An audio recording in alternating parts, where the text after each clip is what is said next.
in the diaspora, members of the press, I really want to thank you for being with us today, this afternoon. I want to assure you and to let you know that you are going to have all this content. Jimmy Katumba, you remember the Nakawundes, you remember the Vicky, Sabrina, and so on, to date, Sarah Gava, and so on. You are going to have all the content on that platform. So, right now, I officially launch the www.EBOWOOD.com platform. You can now go onto it and enjoy yourselves.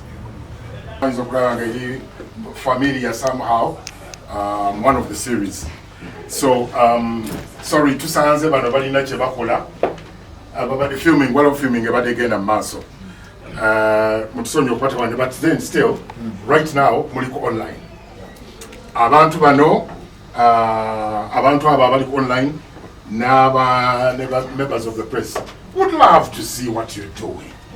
Yes. So, Mr. Olanya, one of our wakazi wa teacher, one of our wakazi, and Senior Ebony is actually the one producing this and directing this filming. So, tusonyo kuyingirira but tusaba otuweko kyotuwayo. Okay, abagenyi baffe tubaaniriza ndowooza katu twaleyo pek okuwalaga kitetukola. You're welcome. Okay. Tuddeko eno ndowooza tulabe kye bagenda. Abagenyi tuddeko eno. Okay. Action. Yes, baby. Now it's time. You're leaving? Yes. Yeah. You know, of course, Selena, actually, Simi and Angelina, Chikuru Nyecho.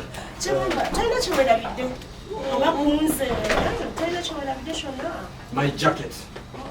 My jacket. The young one. I love you, honey.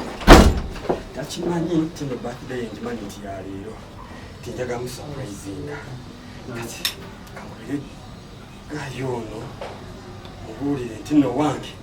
I can't Kakakuteyo. Chtungo. A change of plan is a good.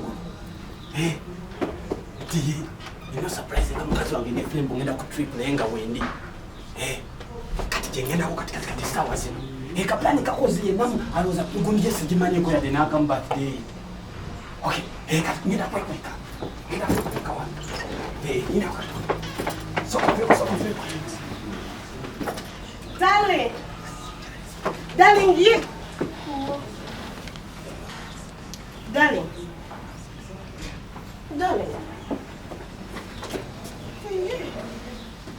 Darling. Against chickens. Don't get you forward, will you? Never did a like it up so up, put me tumbling and again. Never saw to fresh the waka, but now one woman to go for the lowly longer, where sitting the cock bone, then up over to the pop, gained and way. Even or said, Miss Mother birthday, that's what they were dog was up. Was this the national way every day? Yang, semi young, jacket young, bastard. Oh, no, I just got stressed. You're even no more what about all the Tarueda. Ah, young man. Hello. Lay. Lugezi. Kagezi. Okolati. Onaba.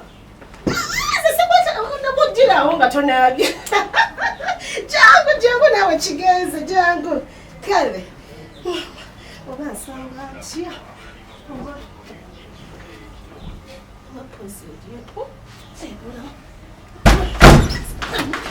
Against but then against it.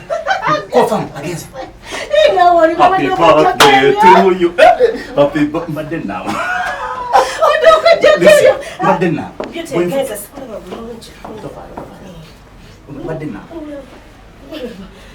Bwe mpulidde kyagenze nzize buzi omanyi neiba kyatamanyi nti buli lwapuluma se nga nyingirawo yazeka baligenda nga enja ayingirawo. Happy birthday to you. Darling, Yes. I love you. I love you. Christine! Christine! Eddoboozi lya lukazirwa. Mukyala wange. Oli musiru. Ompisireka mukyala wange. Ompisireka mukyala wange namagezi. Christine! Tuusa. Ate wamulyango kuli kubuuka kati zenfudde. Yakikulese mu mwezi ng'omanyi tino. Simanyi bannange. Teteekanya lirasika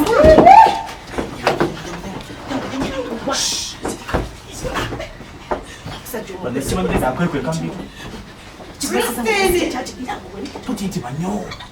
Oliwa! Obwenzi! Obwenzi! Zabade ekintu ekikwatagana n'obwenzi zenyiza okugyamu omuntu olulimi. Abantu ne balina omuntu n'abeera alowooza bwenzi tebalina ekirala kye balowoozako okuggyeko okwendeguza. Kakubulisako tunyumize wabweru. Yaki ekitwala wabweru wano waliwo kiwakwokya lindako. Njagala nkutegeeze obwenzi bunzigeko. Omanyi omuntu okwenda akugye kakati nagenze nesigula ku bba gwange nekugamba omanyi bayi nyenjegeze neguyimba gabo okumanyi gusiru tegutegeera neŋŋenda neŋŋamba kaŋŋendewa kaswiti kabobo neŋŋamba kaŋŋende eyo ngenzeetokayo omanyi kyensanze omanyi kyensanze nsanze gwe ngenze okwenda kati naye alina ehausi gaalo neŋŋamba hausi gaalo n'abanga gwalinaye omanyi kyemukoze nga tona kunyumiza kyomukoze kyogamba bulijjo ogenda kutonga kati ate nange nsanze banyezeeko abasajja bajjo naye bankikoze hausigalo nange sigenda kumuleka ngenze nemukuba nemuluma banekwata omusajja naye mulume namanyi banyumiza wabweru kati omanyi kyenkola kyengenda okukola kiriba kiti nebadde ngambye gundi nzire wano nebadde ngambye olumye bwotyo nga nawe omwendako wende kati olwokwata ali ku bbaawo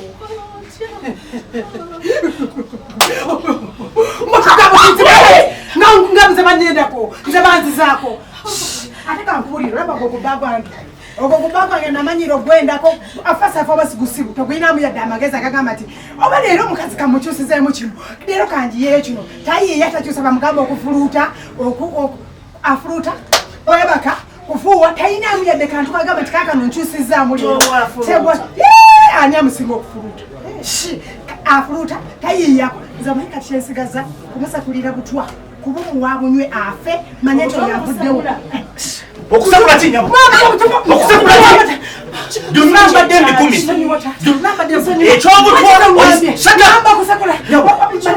ekyobutwa oyagala fembeewo oba mbwenzi nyabo natwekuuma abakazi nga tebasiima twekuumye tukyebbanga lyonna oba oyagala mpa butwa oveewo ova mbwenzi singa tasanze mukozi yandigeze maaso n'obwenzi bwe kugole makagana kiki okola ki mu nyumba ya mukyala neiba nga mulimu babiri ng'oli mu tawuni lindaku sebo okola ki mu nyumba y'omukyala ng'oli bwerere discussion ono si sabuni press conference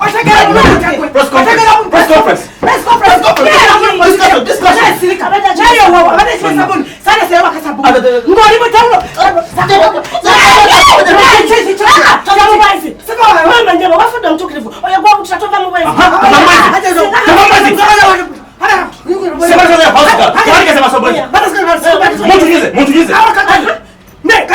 ngenda balopayo ewabbaawo ngenda balopa tuuka tulabe ani gwe mumanyira mubadde munekalizaamu ngenda kuba ewabbaawo mugambe nti toyenda osula ntebe kola ekirala kyonna kwegayidde tondoka kola ekirala kyonna mazima naye tuli bantu bakulu kyogamba nebintu wabadde janga tetesa tuti twatesezanga kyobano kati kale ekyo nja kunyonyola n'amazima ga katonda mukulu tomanyi Chris okwegayidde tomanyi Chris ebira byonna nja gguma naye ogamba Chris nkwegayidde ati temumutegeera omwamiwo erizike omanyi alien I mean omanyi vampire ne alien kati ye yabigatta yafuuka omutuuku Awo.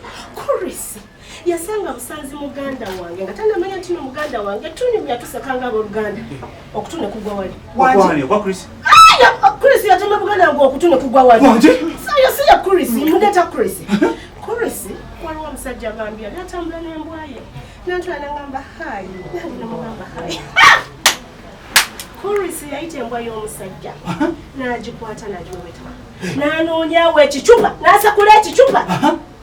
Chris naawe embwa. Embwa neefubutuka omusaayi. Eryesano lya Chris. Kakati gwe olyoka ogambe Chris. Manyanga kyakyenga nakatandika okunywa. Bwaba mukambwe bwatyo bambi batuloopayo. Mbasonyiye nange nkirese. Mbasonyiye. Nakanyumyako ebintu bibiri muwoggana. Olwo mbabalira Chris naye kati naye olaba okubeera n'emigwana egitegeera. Nsobola okweropa kati nze mbadde nteesa nga bwe munsonyiya oyo sigana muddira mumaze. Mbadde nteesa mukwate omuntu wo mugende kasita osonyiye ekyo kyagumujambagulira omugende.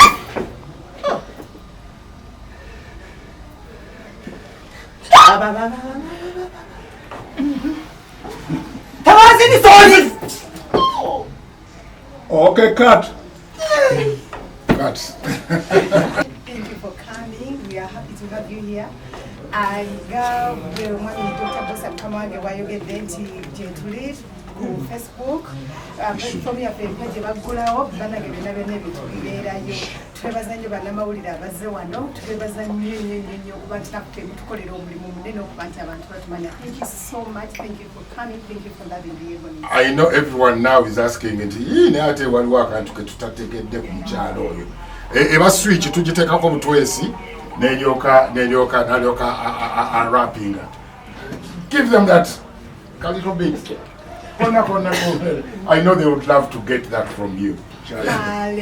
Kakati njagala okubategeeza mu kaseera kano ke tulimu akakazigizigi aka COVID era ffe tetusigadde nga tutudde butuuzi twagala okubakakasa nti gye tuli tufumba tubafumbire nti bwe bagezaako okugamba nti tosomoluddewo bwetu tirimwekabakidde bwe baddakiika emu tugenda kubalaga byonna bye tubadde tubaterekedde kubanga tulina bingi tokabosa gyeri abona gye bali bingi bye mukyalaba akati saagala mugambe nti oba nange kano ke mulabyeko ke kasebeera tutandika butandisi tugenda kubuleeta mumwa kubanga nina bingi nnyo byokwogera naye ngenda ne ngamba tegwe natuka wali nedda sokolireko kyababadde nabagizi mwenna mwenna abali abagamba nti bannange batudde tetusobola kutuula kubanga njagala bampe ku mazzi.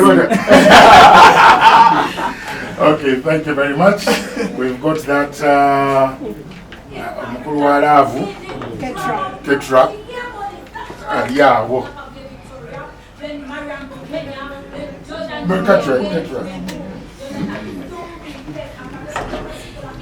Mbalamusizza nnyo buli omu kitiiki amanya Ebonies Launching Kenya Ketra nayekiravulavu gamazima nga bagambira nti leeta tuzigudde tugenda bajjako stress abadde bakyagala mukomi n'abantu bakyawaganye bangi naye agakatula mugulu mugenda kuddingana abali bakyamugenda kuddingana abadde bayagala mugenda kuddamu mweyagale kugamba ekiravulavu kiggumire kuba tulina bingi bye tuleese ate jjukira bwe tuleeta kintu mubeeramu ennaku mubeeramu essanyu mubeeramu okuyiga mubeeramu okunyumirwa n'olw'ensonga eyo nga Ebonies fenna weetuli tulina okubasanyusa nga kubaagaliza birungi.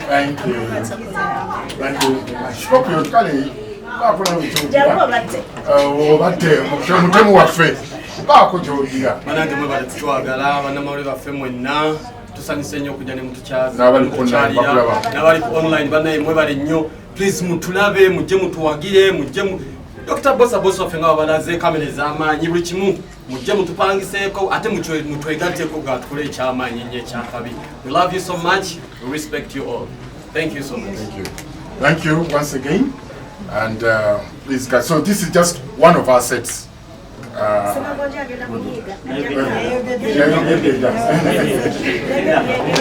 But abawevingireko mu tawula tebamulabanga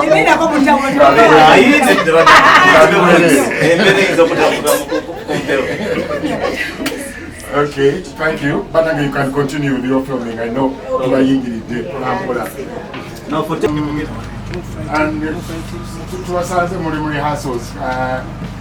If you have got something, I mean, you just go ahead. I know all these people online would love to see you do something for them. So, You can go ahead. Go ahead. Tuli reception yaba Ebonies. I mean EBOWOOD. And reception one or two now history affair. As you'll see over here, Twatanika as a musical group. And Mukama affair more music yali Jimmy Katumba. Omugenzi Jimmy Katumba. Mulabawo. That was way back in 1977. Then here we have Sabasajja Kabaka Ngagulawo Theatre Yafe. Theatre La Bonita. The Theatre La Bonita. But Ebonies to traveling extensively. See, you realize that these are some of the places here. We were in London, and of course, actually in the O2 Arena, twali tugenda na kulaba show ya Jennifer Lopez. So this is part of our history here. Jennifer Lopez? Yes, Jennifer Lopez, yes. Sure, twali tugenda kulaba there. Yes. Jello. Yes. Jello. Now, wetutaninga kompola mpola bwetuti. Tulina these some of the shows, stage shows zetubade tulaga. Twatandikira mu theatre Excelsior. We had a theatre, now it is Part Valley Theatre. So some of these plays we are realizing like the Dollar, the Inspectors Uzalimu, Theatre Excelsior, Wed Shock, and so on. Then we've got some of these artists just more theatre Theatre La Bonita. But not only here, na yetu zizanye mu different parts of the country. Tutambudde Uganda yona netujetoolola nga tulaga shows za fezino. So once again I welcome you to EBOWOOD. And oh yes, you wano mujja kulaba some of the awards ba Ebonies zebabadde ba winning, at of course to winning the awards nyingi nnyo. Those are just some of them. Yes. So I once again welcome you, Bananga Balik Online. This is EBOWOOD, Makagaba Ebonies. Okay. Yeah. Right here in the office, ya manager wa Faith, manager wa Ebonies, wa EBOWOOD. The founder wa Ebonies way back in 1977. OHT wa John W. K. Katende Sembajwe. Eranga ye muwandiisi atendeka ebintu byonna bye mulaba ba Ebonies ebintu bye balaba. Nja kumwogera katono nnyo wali eri. Namulaba yatwadde apology tasobodde kubeerawo naye nga wano watuula. Lawyer omukukutivu nga mulaba yeyalaiza Kabaka. Saso sono beyanjulira Sambagenda, Rotarian Sambagenda. And also known as Dr. Bosa. Dr. Bosa mwe abensi mwe mwali mbatiza. Yes. Nyongera okubaniriza wano mu Makaga Faith Theatre, EBOWOOD. EBOWOOD, as I said earlier, houses all the locations, filming locations is our Ebonies.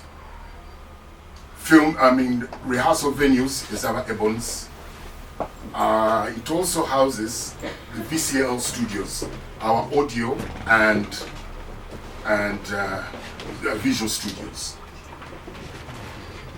Today is a big day for us by Ebonies because we are launching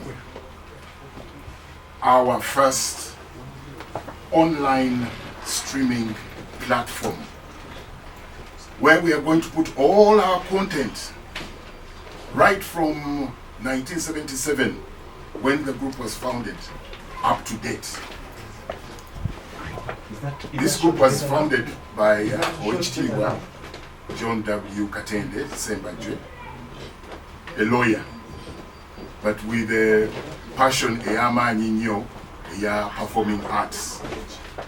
Iranga ya he's the one who writes, produces and directs all the productions of the Ebonies. Since 1977, tubadde tujja tukola very many productions. Tulaze emizannyo mingi nnyo, stage plays.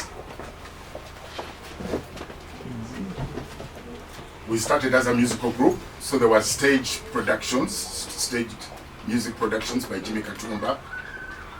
Ate we twavaawo ne tulyoka tuyingirira ne bya drama ne tuteekako n'emizannyo mingi nnyo.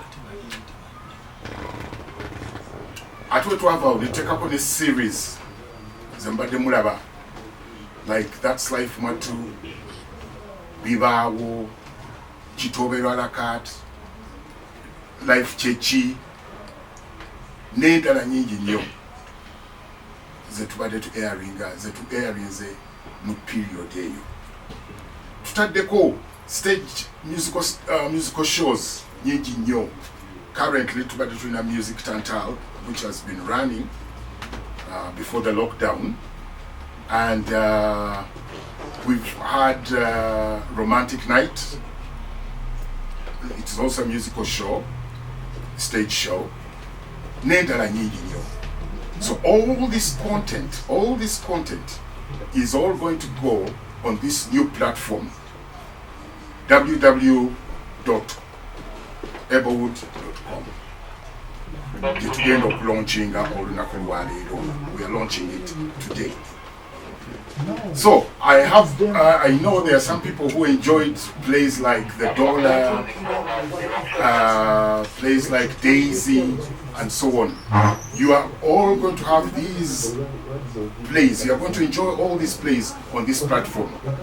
This platform is similar to the current Netflix that is running, yes, whereby you'll get an often film, but ours now is really customized, free by Ebonies, EBOWOOD, whereby you'll be able to get every content, every production. Ezaliwo neziri current ate nezetujjokola ki nezetujjokola zonna zijja kuba nga zisangibwa on this very platform. At the same time, music waffe bwe twakola okugira ddala era mu 1977 twalina omukwano ne gufa munyambe ntuukeyo up to the present gundi songs that is tubadde tukola yongera ologe and so on. Zonna mujja kubanga musobola okuzisangayo ate ne audio okusobola okumusanga ku platforms like Spotify, Tidal, Apple Music, n'endala zonna. So ekintu kino twali tukikuumye for some time. Abantu baali baagala nnyo okuba nti baatuteekako pressure. They used to pressurize us so much nga baagala tuteeke our productions tuzibalage nga bwe mbadde ngamba nti people who had watched The Dollar nga batuteekako pressure nti we want those plays back, we want, and so on. Naye ne tukikuuma for some time. So we've been keeping all these things in our archives, but today we are releasing them. Tubawuteredde era mugenda kubyenjoyinga on our new platform ya www.EBOWOOD.com. We've performed in so many places, not only Uganda, but we've also performed outside Uganda, like the USA, like in UK, South Africa, and so on.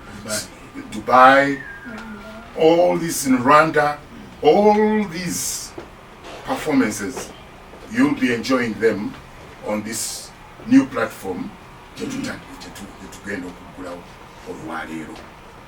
So, once again, sijja kukowa kubaaniriza mwena bali ku online namwe members of the press okubaniriza okujja ku EBOWOOD ate n'okubeebaza okutusanyukirako kubeerawo okutusanyukirako nga tukola this launch today.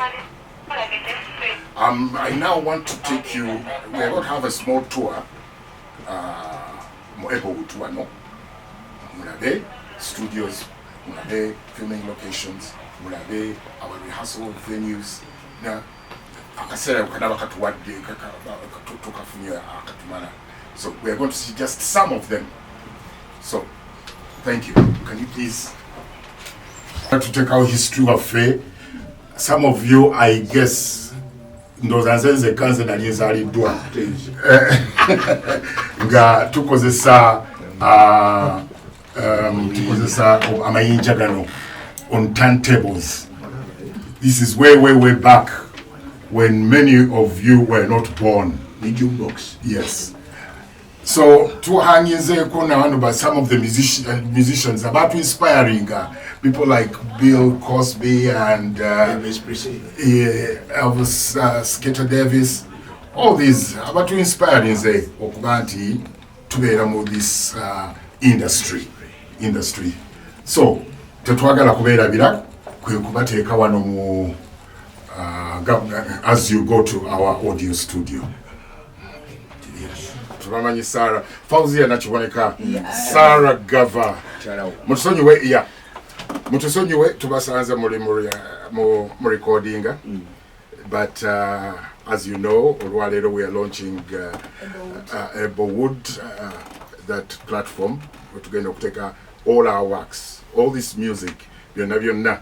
So abantu bali online, abantu baba live, abantu baba and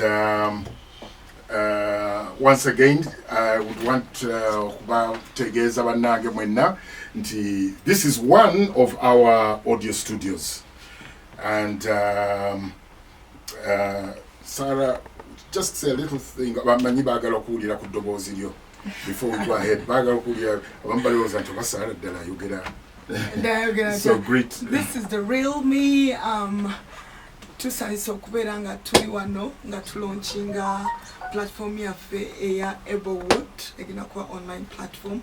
Abantu baffe abali mu diaspora abali everywhere basobola okuba nga ba-accessinga content waffe because most of the people have been asking us temutunda ku mizannyo gyammwe bannange ffe tunajjawa ku butambi bwammwe. Now this is the time okubeera nga your prayers are answered. You just have to pay a small fee obeere nga osobola okulaba That's Life Mwattu and Mbokoli, The Boss, Days, you know those classic plays zaffe ezedda muja kwa msozi na then music shows zaffe nga tu performing ku stage music tantal abami singa so togenda kubanga olina kye wamisinga kyonna ogenda kubanga okisanga ku platform eyo. So today is the day when we are launching that platform. Awulidde ategeze gwe kikwatako n'oyo eyandyagadde omuntu okubeera nga asobola having access to Ebony content. This is it. Okay, Samagonja, Yes. just something, tell us, this music is going to go on Spotify or go on Tidal, yes. Apple Music, and all other platforms of music. Well, just bagamba chimoti subscribe to this platform. Just subscribe. Buli kimu kyonna jakusobola okifuna ekya Ebonies for the past 41 years. As long as For the past 41 years, okuva Ebonies existinga nga naffe tunazaalibwa fenna bali muno. Naye paka kati byonna content yenagenda kuba kuli subscribe aliko all music streams platforms zonna ezakabiri. Thank you so much. We love you all. As I said earlier, nti twatandika as a musical group. Tulinawo ne music waffe ddala oli gwe mukujja okusangayo obwedda twalina omukwano ng'akyalina ku mayinja. We've got our turntable here. I don't think ekyaliyo omuntu yenna akyalina turntable eno. Naye we've kept this over here and it still works. Sakaba, one of our Original. audio technician. Mzee Wakazi, audio technician. Please play for us something here. Comedian has ever worked here with us, and so some of these stars are singing now. Bali bakozeeko naffe wano mu studios zaffe. So so you are going to have all this music. nkubirako ku C.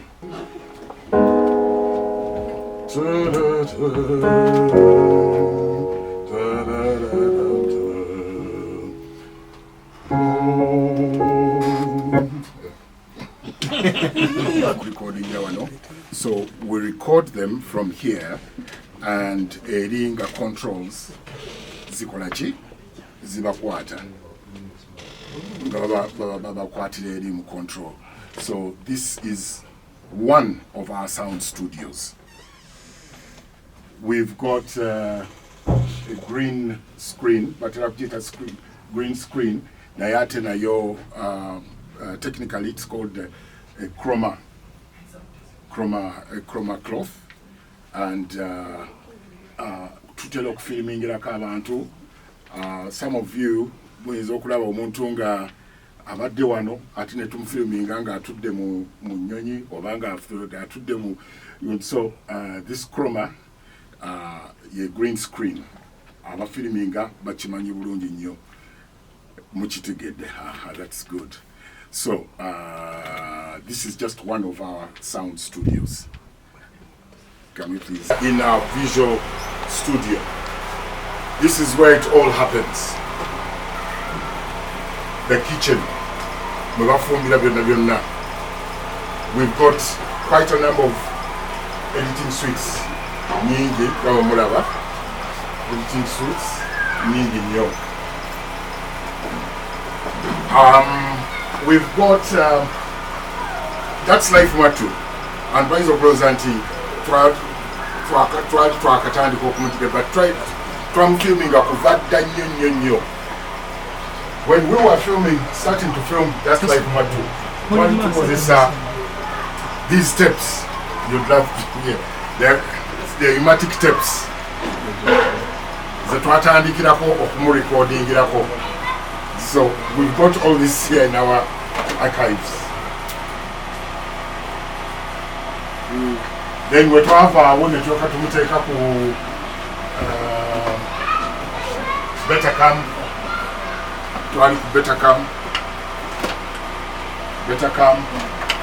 Then wait to it, but it's made a packer filming, but transfer filming OMG to digital and so on. You're never not but between a tumbler. So we've got all these things. You're never not going to be pneumatic. Yes. So, as I say, right now there are quite a number of small productions, but we both do commercial, and also we do documentaries, we do series, we do music videos, even public functions and private functions. Yes. Over there,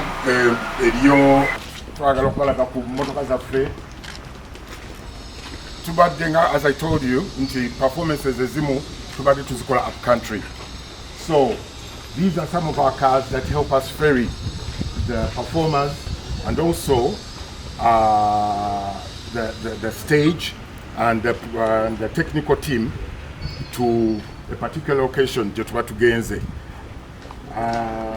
bus, the carrier, the stage, the technical team, and we have even an OB van. Just behind there, an OB van, outside broadcasting van, a mini editing suite, so that we edit, we too much editing even on location.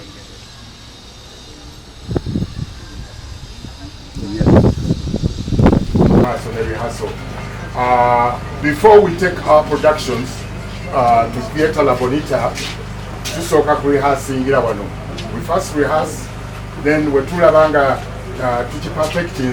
That's when we take the production to Theatre La Bonita. I want to thank you once again for the beautiful rehearsals. Mr. Lindo, Nyanjagadde pointing out. Some of you might remember him in EBOWOOD, Lindo. He's a veteran, he's still with us here, and so on. So, wave to the people. You are going to see many of these things. Byonna byonna mujja kubanga musobola okubiraba ku mukutu gwaffe omupya gwe tugenda okuzula olwaleero EBOWOOD.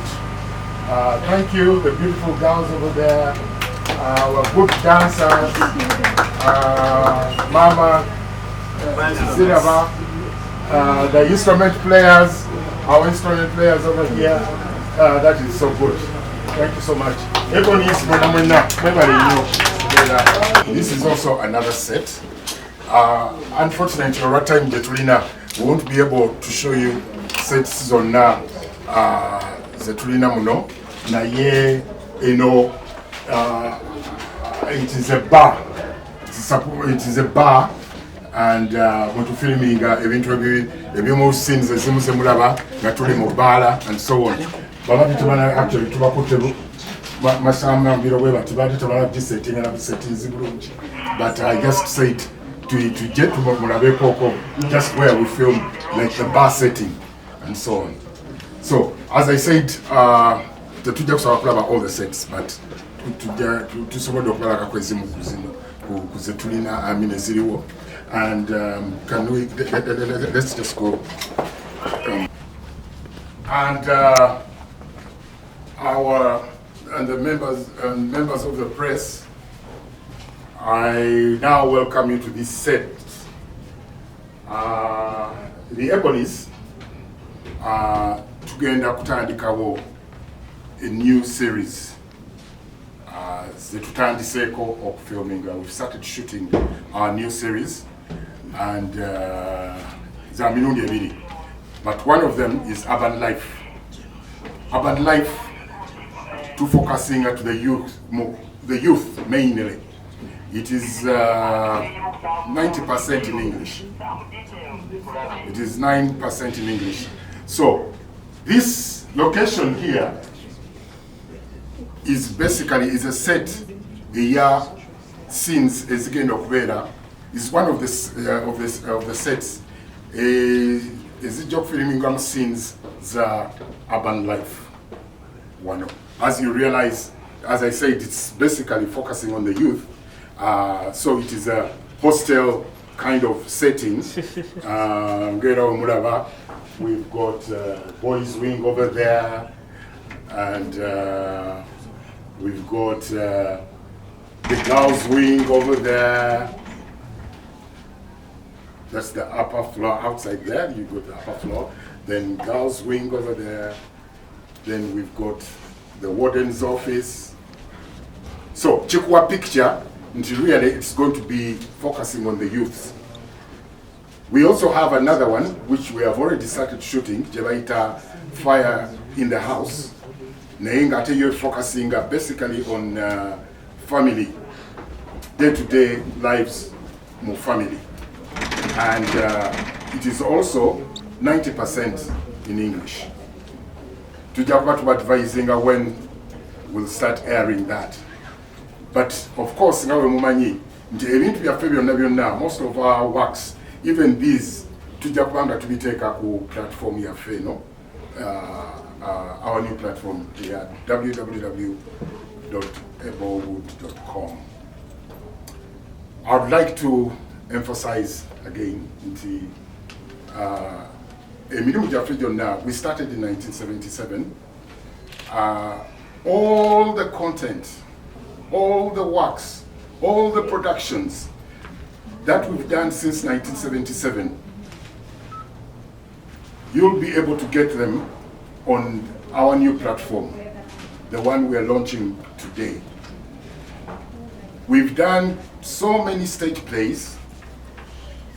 We've done so many series. Some of the series, Zamwanyiga That's Life Matu, Abamukufe, Mutwajia, Amanyanga, Dr. Bosa, or Abantwamba is Okwanga Tabachimanyi. So, Twagajia Mu Linya Twalijamu, That's Life Matu, Nabatungo Lanya, Abantu Bagajamu, That's Life Matu. So, we've got this series That's Life Matter has got about 768 episodes. So that's quite a number. EBOWOOD has got about 628. And Tobero a la carte and so on. So, on this platform. Our audio music, you'll be able to get our audio music on Spotify, all those platforms, there's Spotify and so on, Apple Music and so on and so forth. So, once again, I want to thank you so much for coming. If there are a few questions, then a few. Time venues endala zonna zetulina, and so naye olwa time yaffe online I won't be sijja kusaba batwalayo wonna wonna, but once again I really want to thank you so much for being with us today. Abbas Press coming over to our location, our place. And Nabali online, thank you for enjoying. Yes, just a few questions in the 30 Celsius. Now the current yes. Na ye we try to come midway. Of course, I mean to never gala kujitwala, nebajitwala. Nayate katikawo indala kuti kati yesinga mu East Africa okunokutuza abantu abangi no bulungi. You are really going to have that experience, really like from 1977, because first of all, we recorded all these things. They have been in our archives, and we had professionally recorded them. So what we're doing is now we are releasing them to you on this platform, EBOWOOD.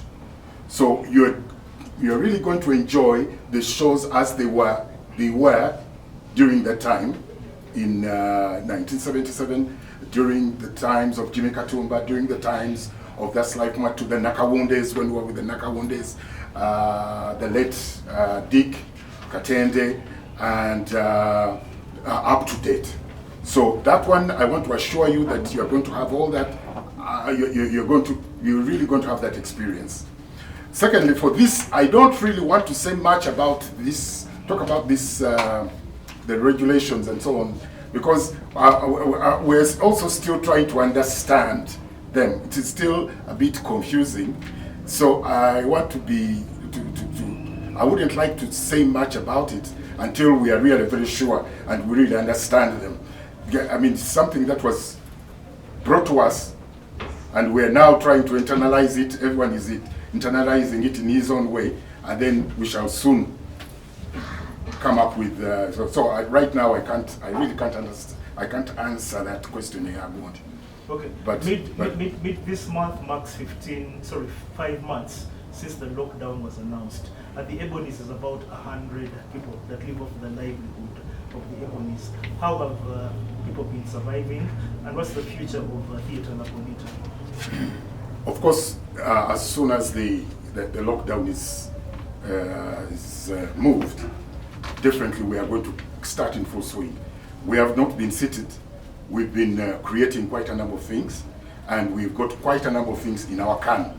Now it's just a matter of President Kunyigakani, lockdown is off, then we shall go full swing with Theatre La Bonita. Yes. How have the members been surviving? Here with me, I have a law expert, entertainment law expert, Council Louis Luanga. He's going to help us. He's going to take us through emitendera okutuuka subscribing and okubeera ku platform eyo. So I'm going to ask him to help us do that. Then eventually we shall officially launch on the platform. So, Mr. Lu. Thank you. Hello everyone. Good afternoon.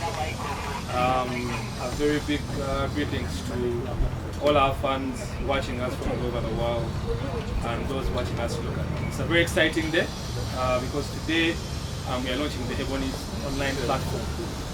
This platform is going to have Ebonies content, both audio. As you know, Ebonies was a musical drama group, a full service entertainment group. So we're going to have a platform that's going to have our content, both audio and the videos. So I'm going to take you through the audio bit for all the music, for the music that has been produced by the Ebonies from the 77s, from Jimmy Katumba and the Ebonies until date, and the music they keep creating, because we shall keep uploading music. And then I'll take you through, I'll take you through the current platform, EBOWOOD, which we are really excited to launch. So, as you know, Ebonies was a music group, first and foremost, and people have been thirsty for that music for a very long time. Our music hasn't been readily or freely available on all these platforms. But I'm glad to announce today that all Ebonies music from 1977 till date is available on all streaming platforms, all online streaming platforms all over the world: Spotify, Apple Music, Tidal, Pandora, MediaCast, every single platform you have access to. You're now going to be able to access that music. So whatever streaming platform you use, your favorite streaming platform, just get on, subscribe, search the Ebonies, and just like that, you'll be able to listen to this music as much as you can. Those in Uganda that want to access Tidal through MTN, it is star 165 star 66 hash. But I'm just going to show you briefly on my phone what our page looks like on Spotify and on Tidal, if you don't mind. So, if you go on any, and this could be on Apple Music. First of all, most of these platforms, they're going to give you a free trial period for 1 month. Apple Music has 6 months free, after which you can join the subscription period. So, if you go on Spotify, 1 second, let's start with Tidal. If you go on Tidal and you search the Ebonies, this is what you will find. You'll find all our hit singles, you'll find all our albums, and you'll go to any of those. For example, if I can go on the first volume, these are the albums you will find. Tabali imtalawe mayanja abadi batulaba ne banafa babaddeko wano ne members of the press. Njagala okubebaza ddala mwebale nnyo okubeera naffe this afternoon. Nyongera okubategeeza nti content waffe yenna, emizannyo gyaffe gyonna mujja kubanga mujira mujjukira Jimmy Katumba, Nakawunde, Dr. Dick, Rose Camille, of course, Vicky, Sabrina, baani bonna mujja kuba ga mubalaba mu mukutu gwaffe guno bwe tuguddewo olwaleero. So mu kiseera kino njagala okutwala omukisa guno mu butongole okuggulawo omukutu gwaffe ogwa www.com mu butongole tuguguddewo, era kati bw'ogendayo tandika butandisi kujaganya na kunyumirwa. Thank you so much.